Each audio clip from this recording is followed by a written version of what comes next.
Здравейте, приятели! Дойде и време на трета част с еднорога. Да видим. Ето го как изглежда. Ето го как изглежда. Аз свърлих вече тези някакви турбички или там каквото е. Там дето е хартията. И значи взехме чаша вода, напълнихме я, разгледахме еднорога. Сега ще ви разкажа от тук нататък.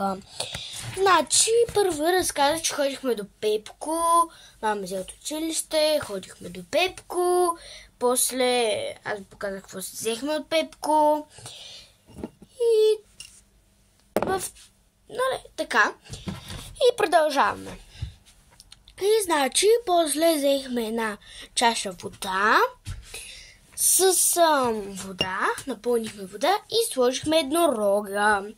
После аз като ходих до туалетна, без да исках, го спрях без да искам и от втората част ви го казах това.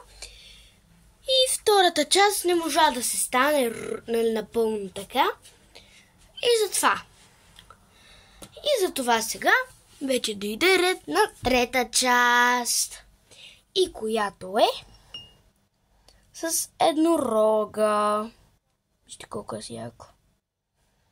Много е яко, наистина.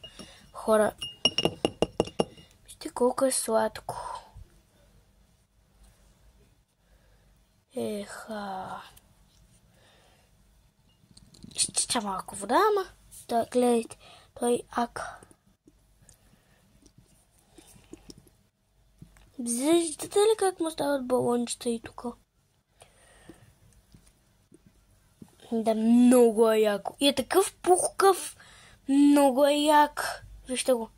Такъв малко пухкавичък. Като е тия барбарони. Ето тук. Ето тези барбарони, които са тук. Не, между другото имаме стич. Ето го. Там се показва. И е като него, наистина много е сладко, вижте.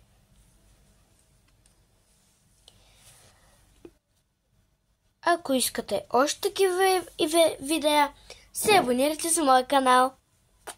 Чао!